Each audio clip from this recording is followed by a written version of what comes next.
नमस्कार विद्यार्थियों। पिछले लेक्चर में हम प्रांतीय और स्थानीय प्रशासन के विषय में चर्चा कर चुके हैं। आज हम चोल प्रशासनिक व्यवस्था के अंतर्गत सैन्य व्यवस्था की बात करेंगे। देखिए, सैन्य व्यवस्था के अंतर्गत चोल जो शासक थे उन्होंने साम्राज्य की सुरक्षा और युद्धों में विजय के लिए एक विशाल सेना का गठन किया था, जिसके मुख्यतः 3 अंग थे: पदाति, अश्वारोही और गजारोही, अर्थात पैदल सैनिक, अश्व सैनिक और जो हाथी पर सवार सैनिक होते हैं वो। इस प्रकार से हस्ती सेना, अश्व सेना और पदाति सेना, ये 3 सेना के प्रमुख अंग थे। यहाँ पर जो गजारोही दल होता था उसे कुंजीर मल्लर कहा जाता था, और इसके अतिरिक्त जो अश्वारोही दल होता था उसे कुदिरेच्चे वगर कहा जाता था। इस प्रकार से गजारोही दल को कुंजीर मल्लर और अश्वारोही दल को कुदिरेच्चे वगर कहा जाता था। इसी प्रकार से जो पैदल सैनिक होते थे, पैदल सैनिकों में जो धनुर्धारी सैनिक थे उन्हें बिल्लीगढ़ कहा जाता था। इसे बिल्लीगढ़ या बिल्लीगल भी कहा जाता है। इसके अतिरिक्त जो भाला प्रहारक, जो भाला चलाने वाले सैनिक होते थे उन्हें सैगुंदर कहा जाता था। तो इस प्रकार से सेना के अलग अलग दलों को अलग अलग नाम दिया गया था। इसी प्रकार से राजा के जो निजी अंगरक्षक होते थे उन्हें वेल्लेकोर कहा जाता था, जो विश्वसनीय अंगरक्षक होते थे राजा की सुरक्षा में, जो हमेशा तैनात रहते थे।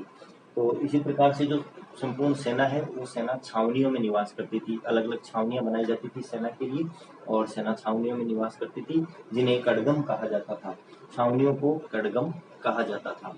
नेक्स्ट हम बात कर रहे हैं कि एक जो सैनिक टुकड़ी, सैनिक दल का या एक सैनिक टुकड़ी का जो नेतृत्व करता था उसे नायक कहा जाता था, और जो सेनाध्यक्ष होता था, यानी कि संपूर्ण जैसा अश्वारोही सेना का जो सेनाध्यक्ष होता था उसे महादंड नायक कहा जाता था। इस प्रकार से सैनिक टुकड़ी अर्थात एक छोटी टुकड़ी के नेतृत्व करता वो नायक, और संपूर्ण जो सेना होती थी उस सेना के सेनाध्यक्ष को महादंड नायक कहा जाता था।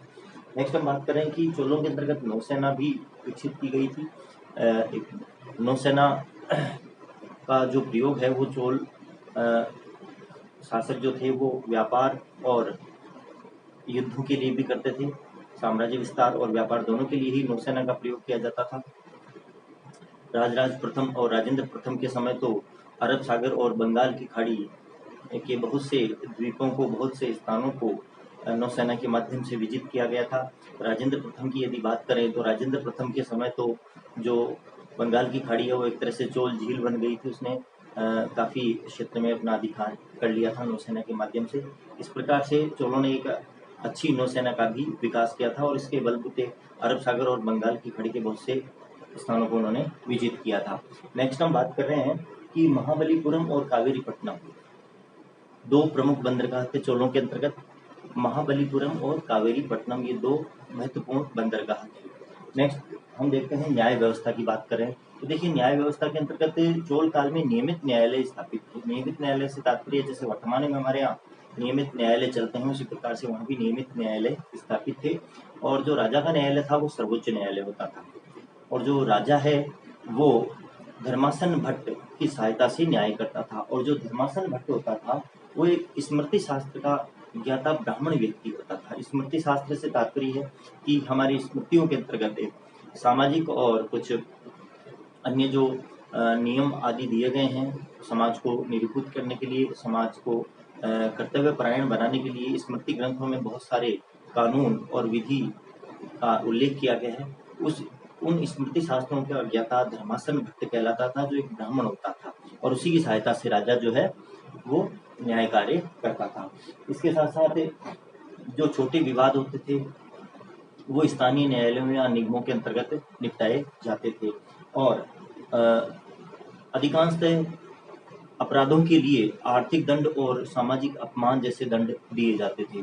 आर्थिक दंड के अंतर्गत जो आर्थिक दंड होता था वो कासू के रूप में लिया जाता था। कासू एक सोने का सिक्का होता था, और उसी रूप में आर्थिक दंड लिया जाता था। इस प्रकार से दंड व्यवस्था बहुत अधिक कठोर तो नहीं थी, परंतु आर्थिक और सामाजिक तौर पर आर्थिक दंड और सामाजिक अपमान जैसे दंड अपराधी को दिए जाते थे।